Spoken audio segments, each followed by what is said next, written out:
For all of you who know Behnam, you know he's among the top experts on Iran's nuclear program and Iran writ large. So Behnam, great to have you back. Mark, it's an absolute pleasure to be back with you, and greetings to all the friends, folks, and supporters of ELNET far and wide. And thanks for making the time to sit and chat about a issue near and dear to all our hearts today. Indeed, and there's a lot for us to discuss. At the beginning of March, the IAEA, International Atomic Energy Agency, issued a damning report on Iran's pursuit of nuclear weapons. Now, I use that word pursuit on purpose, and I want to revisit that word in a little while. And following on the heels of that report, the US and UK followed, in addition to a number of other countries, called for a closed-door briefing at the UN Security Council. Now, before we get into that, I think it's important to level set everybody on this call. It's a complicated topic. It's very easy to hear and lose sight of the information that you might have just heard over the last several years. So when we talk about Iran's pursuit of nuclear weapons and the countering of Iran's pursuit of nuclear weapons, we often use the metaphor of a stool, a three-legged stool. So in Iran's pursuit of nuclear weapons, it's enrichment, one stool, it's the delivery mechanisms, number two, and then it's weaponization, number three, how to make things go boom. And then on the other stool, it's diplomacy, sanctions, and a credible military threat. Would you discuss where we stood? Let's talk about Iran's pursuit of nuclear weapons, the first stool. In 2015, 2016, just after the JCPOA took effect. Sure. So just perhaps going a bit back, the Islamic Republic of Iran resurrected the late Shah of Iran's nuclear program. When this regime came into power in 1979, 1980, they laughed at the investments in nuclear energy. But once they started to get hit with longer range strike capabilities, and later on Saddam being able to use chemical weapons against the Islamic Republic, they actually resurrected this program in 1983. And I believe that what they resurrected in 1983 was a crash course for a weapons program. And this is what the Israeli Atomic Archive suggests that was taken and revealed in 2018, 2019, that prior to the discovery of Iran's nuclear program in 2002, particularly the enrichment plant and in the one of the reactors in 2002, the regime had planned to create a nuclear fait accompli for the world with the kind of procurement and atomic infrastructure it was building in the 1990s. They wanted to have at least 5 nuclear weapons by the mid 2000s. That was sort of the goal. But once they were caught in 2002, they layered on lie after lie, obfuscation after obfuscation, civilian veneer after scientific veneer after military veneer, just to be able to say that they're not pursuing a nuclear program yet, such that when we got to the 2015 nuclear deal, they had been able to use diplomacy to buy time to master and be able to phase in legally some of the things that they would need to still work on, while being able to give up a lot of the things that they had already mastered and they didn't need to work on. If you remember, Iran went from like 19,000 centrifuges to 5,000 centrifuges. Well, those were all first generation centrifuges. Centrifuges, are, by the way, are the machines that spin uranium and enrich it to various levels. First generation just simply means that it's a first type, a first model. Those weren't constructed anywhere as strongly as the second type or the third type. IR1 is the first type, IR2, IR4, IR6, those are later types. But moral of the story is that the regime basically was willing to hit pause due to some of the sanctions pressure and other political reasons in 2015. And even when Trump left the nuclear deal in 2018, the Islamic Republic didn't dash for a bomb then. What it actually did is it tried to wait in the first year to see actually if these unilateral sanctions would work. And then once they began to see that these unilateral sanctions actually could bite, it began a phased withdrawal of the JCPOA, trying to force Trump to change course.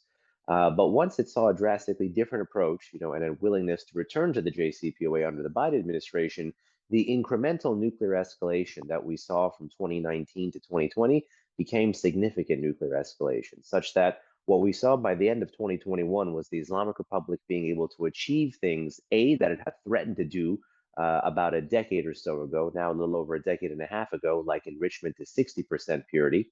Now Iran has at least, I think, about 6 bombs worth of 60% enriched uranium. These are really damning things because if the regime wants to go to 90%, that's pure weapons grade. It's a hop, skip, and a jump. And by the way, the regime need not even go to pure weapons grade to 90% because it's gone to 84% very briefly in February 2023. The regime says this was a mistake, but moral of the story is that the US, which is the only country that has used nuclear weapons in recorded history, dropped 1 plutonium bomb and 1 uranium bomb on Japan. The uranium bomb the US dropped, the US didn't even test. And the uranium level it was enriched to was 79 or 80%. So, in the uranium sense, where the regime is today, the cat is out of the bag. I think you're still on mute, Mark. Yes, I'm sorry. Thank you for that. At the end of Trump's administration, the U.S. had pulled out of the JCPOA. I have heard two competing explanations or outcomes that I'd like for you to weigh in on. And let's back up into 2020. In January of 2021, the United States took out Qasem Soleimani, who was the head of the IRGC, probably the most wanted, mysterious man in the world at the time. He was taken out in January of 2020. At the end of 2020, we believe it was Israel, although I'm not sure Israel actually acknowledged that they were the ones behind the assassination of Moshe Fakhrizadeh, who was, I believe, the director of the very private or secretive military nuclear arm, SPND.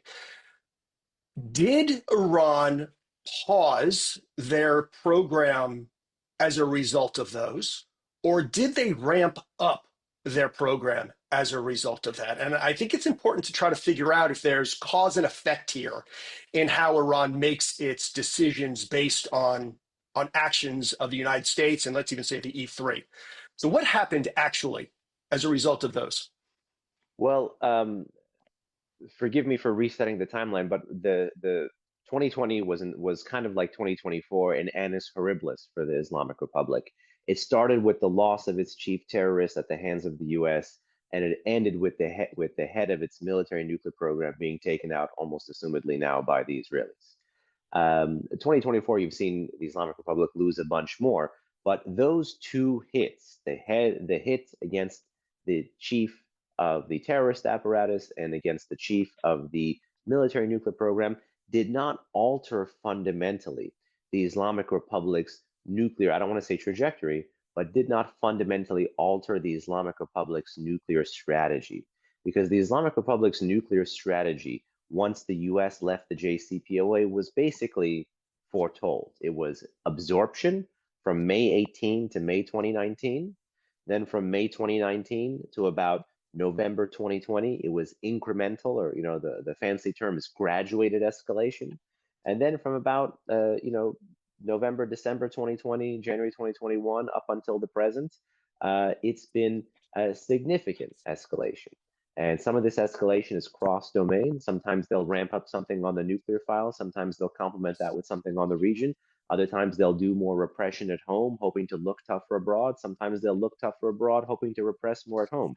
But we are in that final phase, that significant phase of nuclear escalation, which has more to do with how the regime has tried to take advantage of either a punitive pressure policy that existed under term Trump or a more diplomatic policy that existed under the Biden administration. The reason I'm saying this is there are actually a handful of cases, and I had a monograph last year with two colleagues at FTD called Deterring Iran's Dash to the Bomb, where we actually highlight a few cases in history where, based on American military behavior, political behavior, the Islamic Republic does pull back.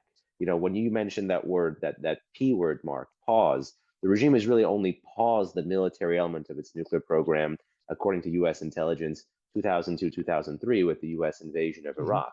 But what it has been able to do, because the Islamic Republic since 1983, but really Iran, across two different regimes across more than half a century, is not pursuing a nuclear program, a nuclear weapon, a nuclear bomb as fast as possible. It is pursuing one as safely as possible, which makes it a different story in proliferation history from Pakistan or North Korea. And that is something to take into account here. But the reason 2025 is, as we say in Persian, a Sal Sarnavesh Saz, a destiny creating year, is because the Islamic Republic really doesn't have more rungs on that ladder for vertical nuclear escalation. And as you can see with the IAEA reports in terms of the horizontal nuclear escalation, it's adding more capacity, it's adding more capability, but this isn't a strategy that's supposed to bring it into perpetuity. And given the crisis it has at home and abroad, something has got to give. So the Islamic Republic really has only hit pause, I would say, once with respect to its nuclear program. And even then, it reoriented it and moved it into things like SPND and Malik Ashtar University and all the things that you see in the Israeli Atomic Archive and in the IAEA reporting over the years, such that now we really both the US here and in Israel, have to play to the edge because the Islamic Republic of Iran is willing to play to the edge. I was going to title this talk On the Ropes or Rope a Dope, but I didn't want to get too cute with the title. But what you're describing really is a masterclass in rope a doping the Western intelligence and Western political echelons. Because there is, unless you're willing to really take an extreme step, which the West seems not to want to do, they can play our political systems masterfully against us. And not only that, accrue significant advantages that allow them to make up for deficits over the years, gain access to new technologies. It wasn't FDD that used this word first, but we're sure happy to look at it and learn from it and magnify it. It was friends and scholars over at the Institute for International Science and Security, David Albright's shop in Washington, that talked about 2021 providing the Islamic Republic with irreversible nuclear advances. And again, those are advances made while the US is trying to get Iran to come to the table, which are coterminous with sanctions that de jure remain on the books, but de facto is not affecting production, de facto is not affecting shipping, de facto is not affecting imports, de facto is not impacting oil sales, de facto is not impacting revenues, which we know go back to feed into the military nuclear program. So unfortunately, yes, the regime does know how to play for time. In fact, I think they have tried to tempt the new administration, the Trump administration, with talks at the same time as they have been trying to reject Trump's version or style of bilateral, high-level public engagement. Now they want to go for indirect, private, and mediated Mm-hmm. engagement. And let's talk about how on the ropes they were. In 2020, I read that they had 4 billion. That's it, $4 billion in accessible reserves. By the end of 2022, they were selling $200 billion a year in oil. Obviously, mostly to China, but they went from 4 billion to available reserves to a pretty prolific oil sales economy. And much of those funds ended up, well, some of them, Hamas, we know Hamas's budget increased by close to 3 times. So, where do they stand today in terms of their economy? How flush are they? And where are they in terms of breakout? Are they, I think I read they're only a long weekend away from being able to get to weapons grade uranium. So, can you talk about those two? Sure. I think there's one or two other factors in between economy and nuclear I'd like to hit. One is society. The Islamic Republic of Iran, that's like two lies in one. It's neither Islamic nor a republic. That's not my line. That's someone who's supposed to be the designated heir to the founding father of the Islamic Republic, who had, fallen out of favor with this regime. You have a massive chasm, a social chasm, a political chasm between state and society in Iran, such that you had drastically different slogans coming from the Iranian population, still a majority Muslim population, at least nominally, and in terms of their hereditary faith.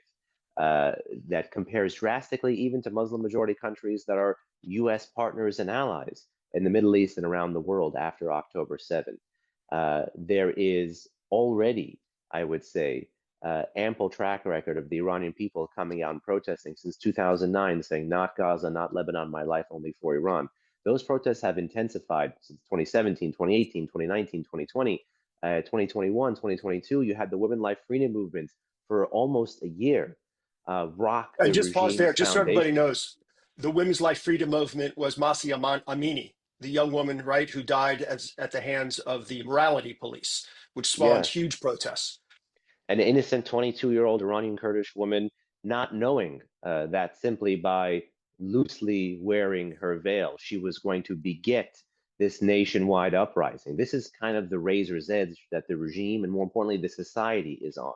When you compound that oil wealth that doesn't trickle down, that goes into funding the regime's proxies, that goes into things like we saw just recently, a new underground military facility being home to at least several medium-range ballistic missiles, all of which can reach Israel, including land attack cruise missiles. The population rightly understands that that which is generated, that one element of the economy which is functioning, isn't benefiting them.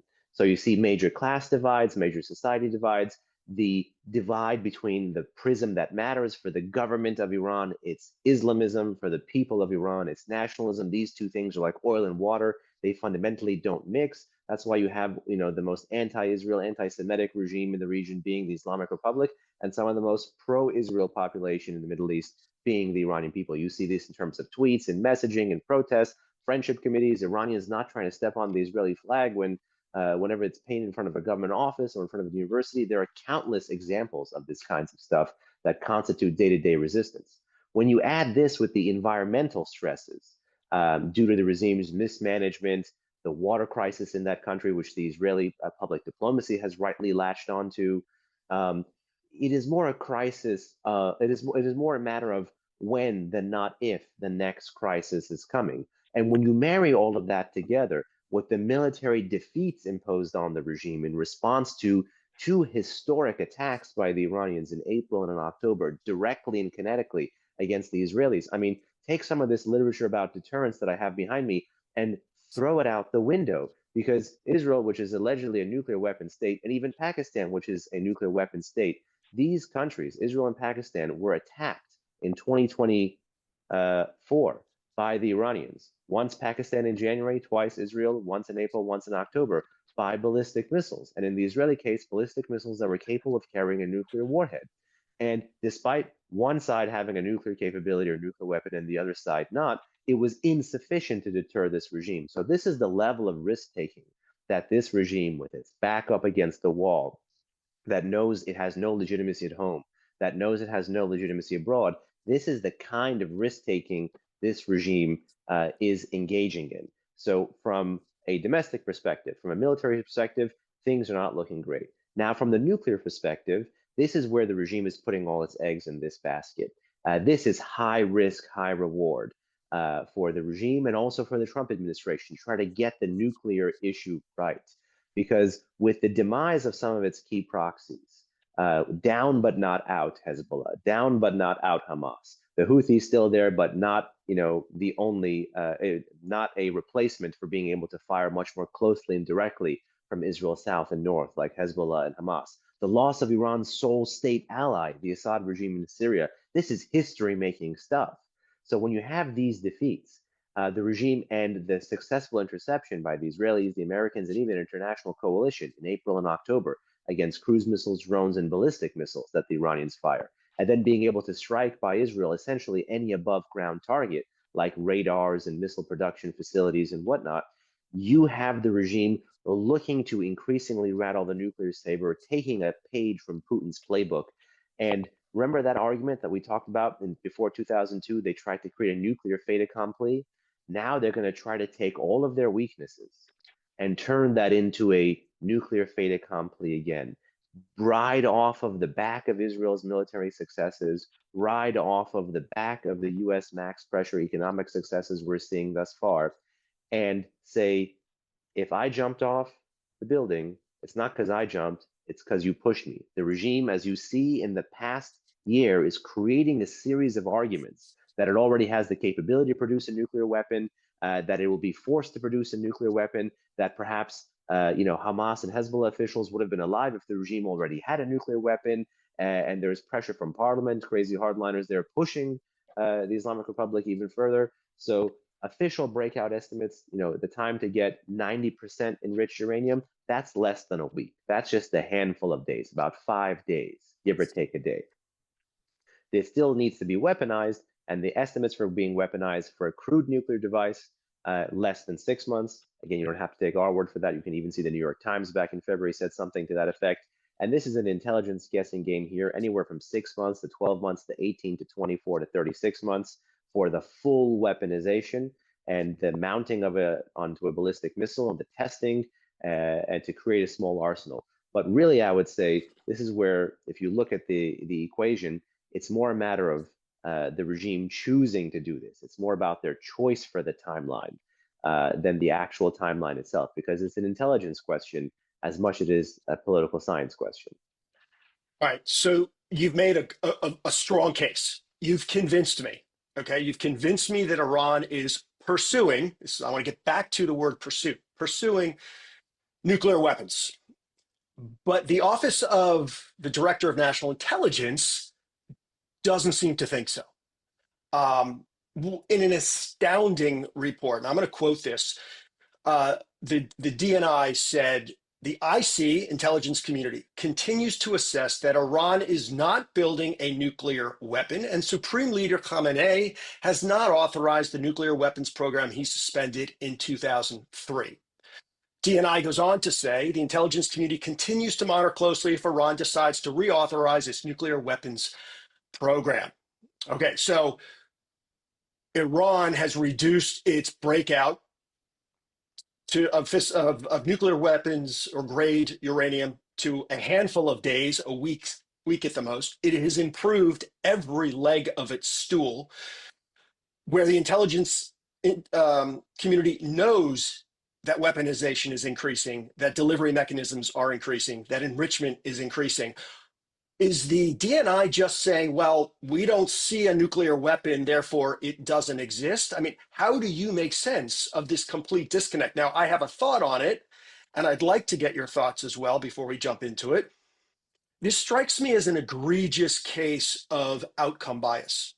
Our DNI, Tulsi Gabbard, really has issues with the way that the Iraqi war was fought. It was a bad outcome and blames the intelligence community for it. The same, we didn't trust the intelligence community then. We can't trust the intelligence community today because we're afraid of a bad outcome, and completely disregards the fundamental processes that are completely different between the Iraqi war and what led to it and Iran's pursuit of nuclear weapons. How do you make sense of this? Okay, so I know we have a few more questions on the docket, but I want to get this threading of the needle that is designed to insult nobody, but designed to only bolster our understanding of the threat for the benefit of the American national interest and a better public policy debate. So, with that in mind, you mentioned the Iraq example, and this goes way beyond, with immense respect, the current DNI, Tulsi Gabbard. There has been politicized intelligence driving US military moves to stop proliferation in the Middle East. That's what got us part of the Iraq war. That's what much of the good, hardworking men and women in the intelligence community were trying to respond to. In particular, they were trying to respond to a 2002 special national intelligence estimate on Iraq's WMD capabilities. Fast forward to 2007, when a special national intelligence estimate was authorized on neighboring Iran's WMD capabilities and intentions. The over focus to avoid exactly what you mentioned, Mark, an Iraq-like scenario and the politicization of intelligence. So reading and connecting the dots between capability and intentions and marrying that with an understanding of declaratory policy and national security strategy of the target country that you are putting the intelligence community's focus on, the 2007 NIE, to avoid any of this potential swinging, in my view, with immense respect, narrowly scoped the problem and created a precedent that we see in intelligence reporting today. And that precedent is, if indeed, as you rightly mentioned, a nuclear weapons program is composed of those three stools, the fissile material, the delivery vehicle, and the weaponization. And the fissile material in this case largely is uranium enrichment. The delivery vehicle in this case largely, but not exclusively, is ballistic missiles.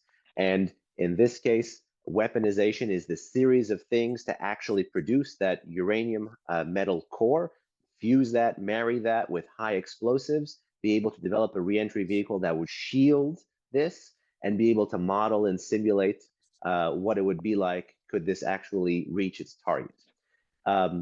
This last one, this weaponization core, this weaponization focus, marrying the fissile material and the explosive material together, is what I believe U.S. intelligence community has been focusing on since 2007. And in so doing, they narrowly scope the threat to have to avoid linking the dots between the delivery system and the fissile material, both of which, in terms of capabilities, the regime has grown significantly since 2007, and to actually take advantage of that one time. Remember, we did mention that one time Iran did hit pause, and that was after the 2003 Iraq war. They are trying to foist this onto that pause, and they haven't seen any, perhaps they haven't seen any diversion of fissile material from declared enrichment facilities to military facilities, and that might be why they are unwilling to do this. Or they may not have detected through signals intelligence or human intelligence an order from Khamenei to his minions, go and do this. I think that respectfully misunderstands how things are actually done in the Islamic Republic, but nonetheless, the narrow scoping of the threat from 2007 forward to only focus on this weaponization, potentially diversion of fissile material, or the marrying of highly enriched fissile material with highly explosive material, is, in my view, what the US intelligence community is focusing on. Because objectively, they cannot afford to, objectively, they cannot afford to have to ignore A and B, which is the missile advancement and the growing fissile material inventory. And more problematically, and again, I mean this with immense respect, since 2019, since 1 year after max pressure came into force, I do think, and I apologize, but I do see it in the language, something slightly political in the DNI worldwide threat assessment language, that post 2019, 1 year into max pressure, things are getting really dicey again. The US has left the deal now for 1 year. You do see language that offers increasing certainty without any evidence to substantiate the rationale for that certainty, at least in the public open source domain.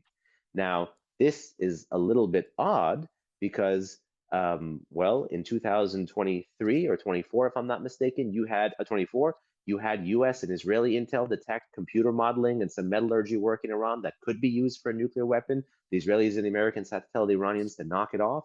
You had Lindsey Graham call for a new national intelligence estimate on Iran, and US intelligence community language significantly had to change there. But again, back to the worldwide threat assessment language, it's kind of back to the very baseline, least common denominator, narrowly scoped approach of only focusing on this final leg, this weaponization leg.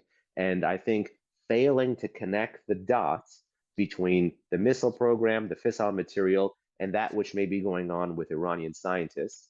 And not only failing to connect the dots, but failing to marry capabilities and intentions and understand the Islamic Republic of Iran's national security strategy. No country pays these costs for a science fair program, okay? This is the ultimate quest for the ultimate weapon.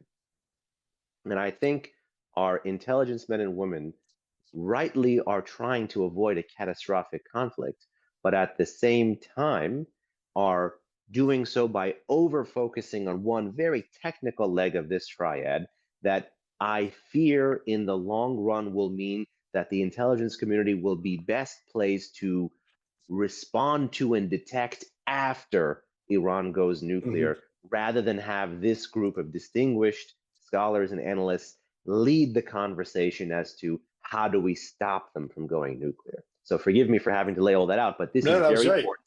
And I have an article with a friend and colleague last year, Andrea Stricker, where we Hmm. actually go through, and I can send you the link to share with friends here, uh, the various language, particularly post 2019, used in the worldwide threat assessment, and why this narrow scoping does us all, with immense respect, a disservice.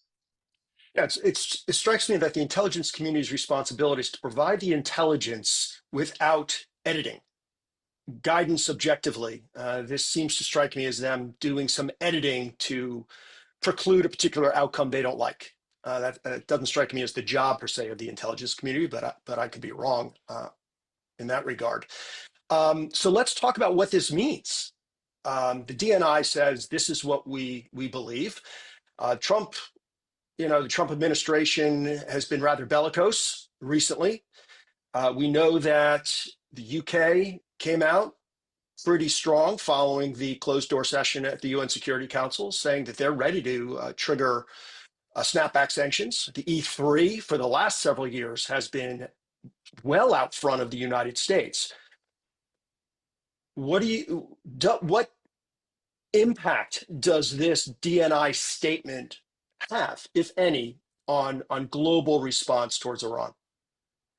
Honestly, I think it has very little. It has a very significant impact in terms of our national debate. It has a very significant impact in terms of media, and with immense respect, some analysts who I think were not debating or partaking in the public national debates in good faith, because it allows yet another feather in their cap to say, aha, look at the intel community, aha, look at Trump on the other side. You can't have it both ways. Which is it? The US is at fault here, not the Islamic Republic of Iran. We are not here to try to deal with the Trump administration or the US intelligence community. We are here to deal with the world's foremost state sponsor of terrorism and to prevent that regime from getting access to the world's most dangerous weapons.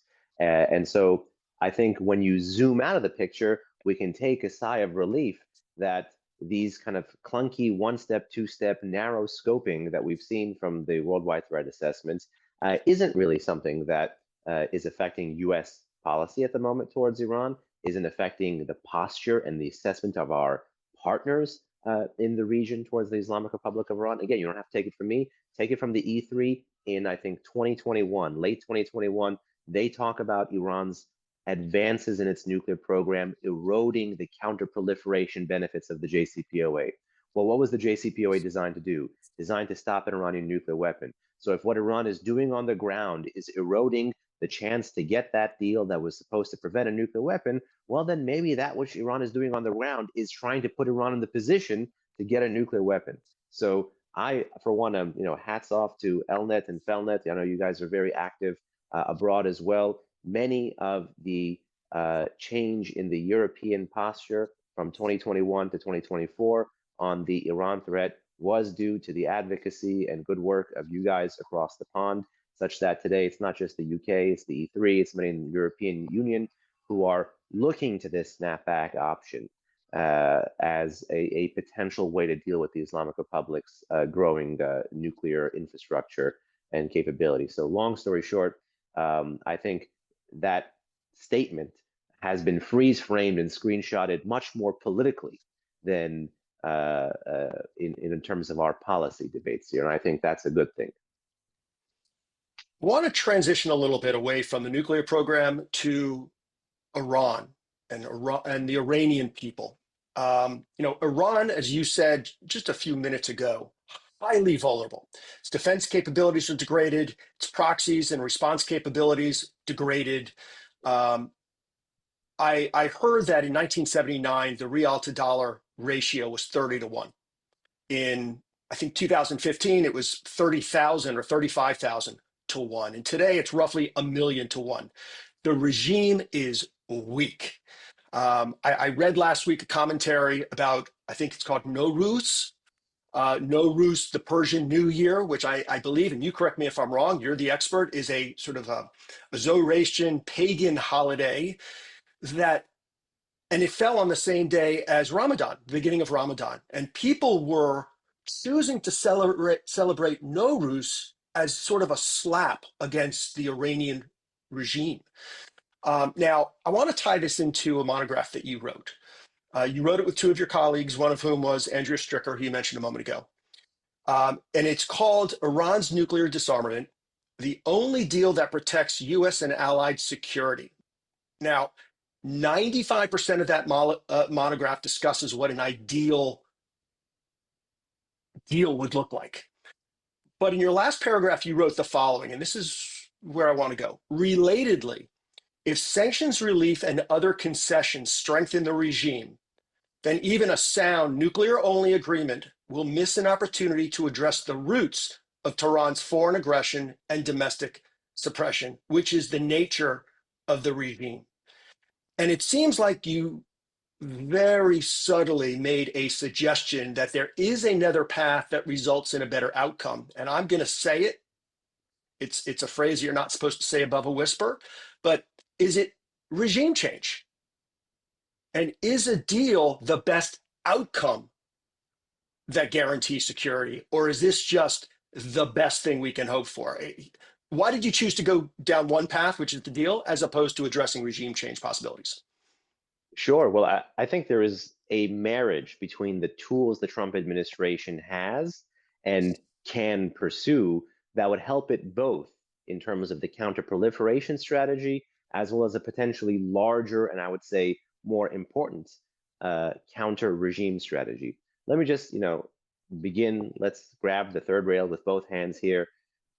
Yes, I'm an Iranian American who wants a better future for the people of his ancestry in their own ancestral homeland. I think they deserve that. When you look at Iran, you have about a century of protests seeking representative government across various types of government systems. That population deserves that. Also, very rare that in the Middle East, perhaps with the exception of Israel, that you can have a marriage between America's strategies, the national security interest that it has, and the values as kind of this guarantor of the liberal world order and liberalism.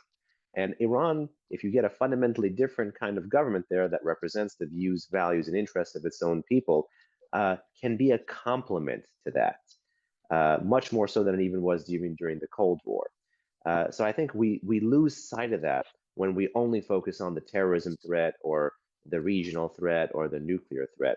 Because again, this is a population that since 2009 has rightly understood that when the regime generates money, the money doesn't go to them. The money goes to people that are shooting at Israelis, shooting at Americans, shooting at Arabs in the heartland of the Middle East, and making their national currency, their country, their passports, everything else go down in status and go down in value. And the material element of their life continue to deteriorate, as you mentioned, with that real rate relative to the US dollar. So the Iranian people here are the longest suffering victims of the Islamic Republic. And the Iranian people here are the ones who have had quite literally their national resources taken out of their mouths to go kind of fund the export of the revolution, fund the missiles, the drones, the proxies, fund this transnational criminal repression, fund the fact that Iran is creating drones that are now on 4 different continents today. They are the big losers in this. And in one of the places in the Middle East where it would be easiest to do a flip because it need not take a military intervention. It really only does need to take, a clever strategy to have a playbook before the Iranian people come out into the street. And then when the Iranian people do come out into the street, actually enact elements of that playbook rather than keep getting caught Democrat and Republican with your pants down every single time the Iranian people come out into the street. This behooves me as something in line with the U.S. national interest. There is some move to develop what some congressmen have been talking about on the Hill, as well as some Iranian opposition activists, which is a maximum support strategy that could be complemented with maximum pressure. This, I think, is critical, even if you are looking at the military option, but even if you're looking at a diplomatic option. But one reason why we mentioned and we put all this focus on the deal-making aspect is, well, the president himself said he wants a deal. The president himself said he doesn't want regime change. But the tool that he is pursuing, maximum pressure sanctions, can help with a limited deal. It can help with a good deal. It can help with a bad deal. It can help with containment and management. It can help with regime collapse and regime change. Maximum pressure the majority of the toolkit that the president has put forward to deal with Iran here is like a bus you can take to any destination. And because the president himself narrowly focused the topic on stopping an Iranian nuclear weapon, we at FED decided to put some meat on the bone and say, well, if you are pursuing a deal, sir, here is what that deal should look like. And to help him and to help the administration, to help everyone across the pond who wants to make sure the Islamic Republic does not develop a nuclear weapon, this is the high bar that has to be met for a deal. This is where the zone of possible agreement has to be. And if you cannot get this, and forgive me, this is a tough pill to swallow, but if you cannot get this, then there is no credible diplomatic option to use peaceful means to resolve the Iranian nuclear program, to resolve the Iranian nuclear threat. And it's either the regime has to meet this high level or we have to get much more creative. And in the world where we have to get much more creative, maximum pressure should be complemented with a policy of maximum support. Because again, if you can extinguish the arsonist behind the many fires of the Middle East, behind the counterproliferation threat of the Middle East, behind the terrorism threat of the Middle East, you would do yourself a huge service and being able to connect the dots and actually create the political space in the Middle East to focus on the other larger geopolitical challenges that every single president has campaigned on addressing. Obama had pivot to Asia. Trump in term one had great power competition. Biden had foreign policy of the middle class. Trump on term two is again keen on focusing on great power competition, Russia and China. It doesn't mean forgetting about the Middle East. It means making sure that if we're going to be putting the bulk of our assets to address these other issues, we don't leave the region ablaze, and we don't leave the region with a deal that is only a fig leaf for the regime to dash to a nuclear weapon at a time of its own choosing. So the reason why the bulk of the monograph focuses on a deal is because the president has said he wants a non-nuclear Iran. We put out an option of how to get there. But the reason we also politely ring the alarm bell is to say, even in the low probability, high impact chance you get this, you are still going to have problems, sir. And that's because a counter proliferation strategy has to be nested into a counter regime strategy. And one does fundamentally expect the president, Donald Trump, to understand this because this is a regime that has quite literally tried to kill him. All right, to say a few words, and then we're going to ask some questions that have been sent to us. And at the same time, I'm going to try to revisit the question of support, tactical and strategic support of the Iranian people. So, all right, so Behnam, our friend Moshe Worthen called us out gently for using jargon. So he would like some explanation on snapback sanctions. Could you explain what the snapback sanctions are? Absolutely. So snapback sanctions, and thank you for the clarification. Snapback sanctions are really a mechanism or a trigger to restore all of the penalties and really restore the text of at least 5 very tough or increasingly tough UN Security Council resolutions from 2006 to 2010 that were passed against the Islamic Republic of Iran that took increasingly tough positions in including sanctions and had the arms embargo being permanent and the ballistic missile testing and transfer prohibitions being permanent in there from 2006 to 2010. With the advent of the JCPOA in 2015, there was a companion UN Security Council resolution called UN Security Council Resolution 2231 that overshadowed those previous resolutions. And snapback is a way to restore the penalties. It's a tool existing within this deal framework that is a way to restore the penalties that existed in those resolutions from 2006 to 2010. And it is only available for 10 years past October of the deal. So in October 2015, there was it was before implementation day, which was January 2016. The deal was agreed to in June or July 2015, if I'm not mistaken. October, there were certain preliminary things from all deal parties that had to be done. So much of the JCPOA schedule is based on October. So October 18, 2025 is 10 years from the deal, is basically the last time that this snapback mechanism will be available. It actually expires. And the reason snapback is good is actually it's a reverse engineered veto. So actually, you elevate the Iran nuclear program to the UN Security Council, and rather than have Iran's newfound lawyers and friends like Russia and China block the return of penalties, actually all you need this time is one permanent member of the UN Security Council to bring back those tougher penalties that had existed. And let me just say, this is important not just from an Iran perspective, but this is important from a Russia and China perspective and from an international organization perspective, because this would basically not allow America's great power competitors to hold us hostage at international organizations like the UN Security Council. So snapback is a mechanism to restore older, tougher, multilateral penalties against the Islamic Republic of Iran without having a Russian or Chinese veto get in the way. Thank you, Moshe. Great response, Behnam. Thank you.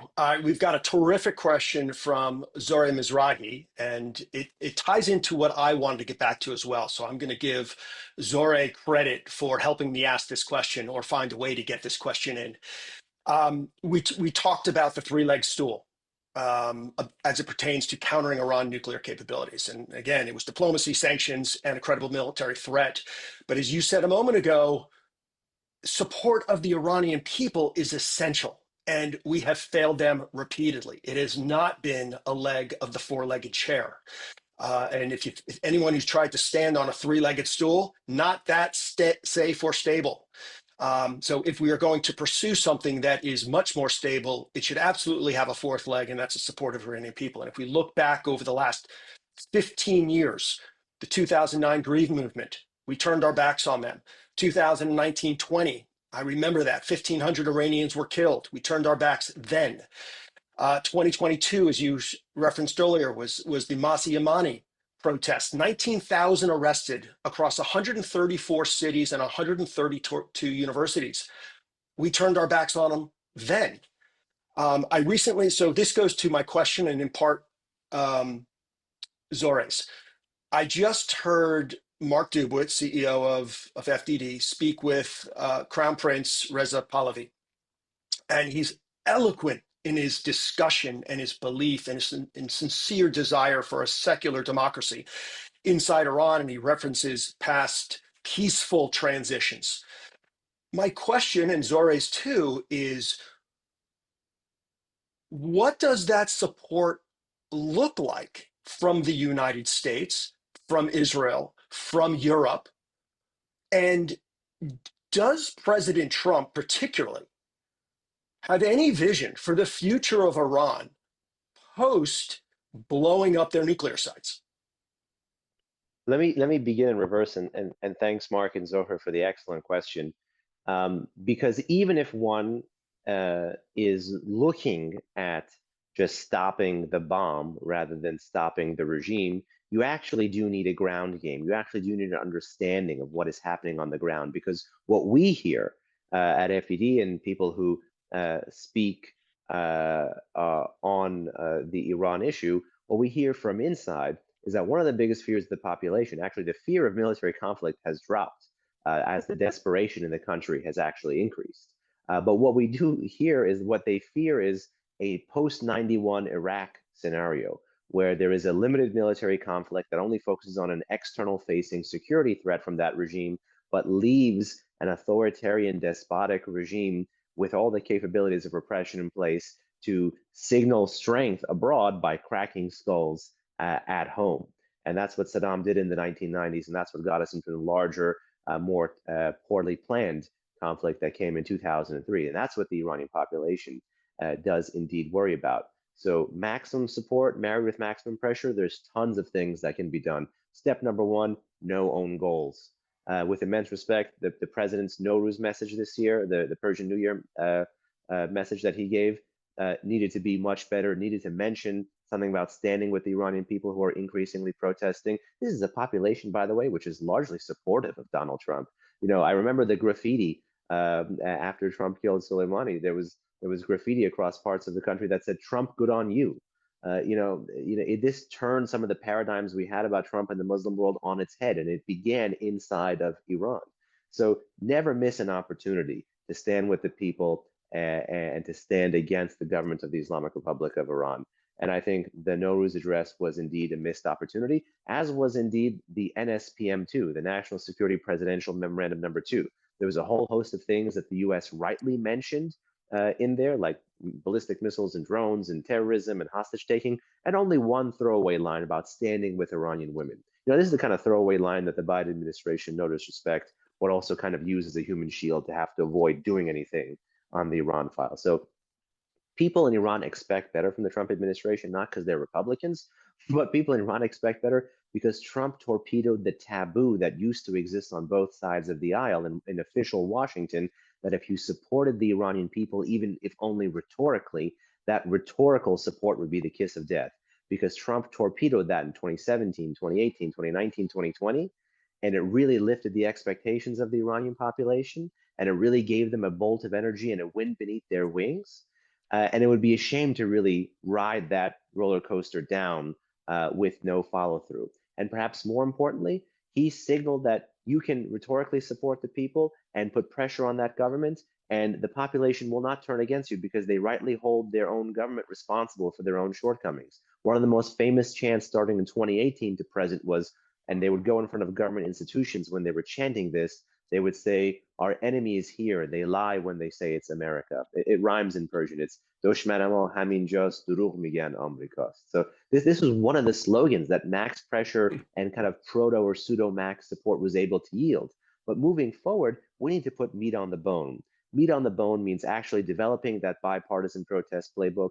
Meat on the bone actually means cyber support, to Iranian protesters. It actually means making sure that the Iranians can actually access internet. So during a time, a quote unquote normal time, making sure the regime, making sure the population actually has access to VPNs that can circumvent the regime's internet filtering. And during times of national internet blackout, making sure the population has access to things like Starlink or satellite internet that really does need to be brought into Iran, smuggled in from perhaps an intel perspective or whatnot into that country to break through the iron wall and the blackout that the regime is keen to foist onto Iranians. The Washington Post has a saying, democracy dies in darkness. I have a saying, which is the Iranian people die in the darkness. There was a 6-day internet blackout in 2019 when those 1,500 people were killed. We can't afford to let that happen again. And then perhaps pairing up with a country that already has a good history of covert action, rather than a cyber attack by assumedly or allegedly by the Israelis against a random gas station or port, perhaps a cyber attack against an IRGC or a Basij or a law enforcement forces command and control facility at a time of peak protest. There's a whole menu of things that allow you to get creative here. Mark, I just created a Twitter and I launched my first tweet on Nowruz on March 20th. Congrats. After many years A little late to the game, I'll say, but I'm better late super than never. late. Super late. But I launched it on Nowruz, and one of the things I recently tweeted was this U.S. judgment, a 40 some odd, I think, $1 million, or I think $1 million judgment in a case of asset forfeiture of confiscating an Iranian tanker, confiscating the oil there, and getting legally to be able to give that money to victims of terrorism. We need to also create an Iran democracy fund here where standing with the Iranian people need not cost the American taxpayer a single cent, and copy paste from the Russia-Ukraine playbook how you can take Russian assets and use it to support Ukraine. We need to take regime assets, be they real estate or investments abroad or investments of their family members abroad and their oil revenues, and be able to use that against this regime, both on the counter-proliferation and on the counter-regime side. And to put a finer point on this, these are transatlantic game plans. This is not just the United States. These action steps apply to every Western country who cares about their safety, security, as well as the safety and security of the Iranian people. So these are just as applicable to every government in Europe, and they should be heeding those lessons that you just laid out. So thank you so much, Behnam, for this illuminating conversation. We have some other questions. I'm sorry, we just can't get to them today. I am going to invite Tom Flesch, our chair, ELNET's chair, to say some closing remarks. But again, as always, I always want to say thank you to you, Behnam. You're such a source of information, integrity, candor, and nuance. And I really appreciate that. We do. So thank you for joining us today.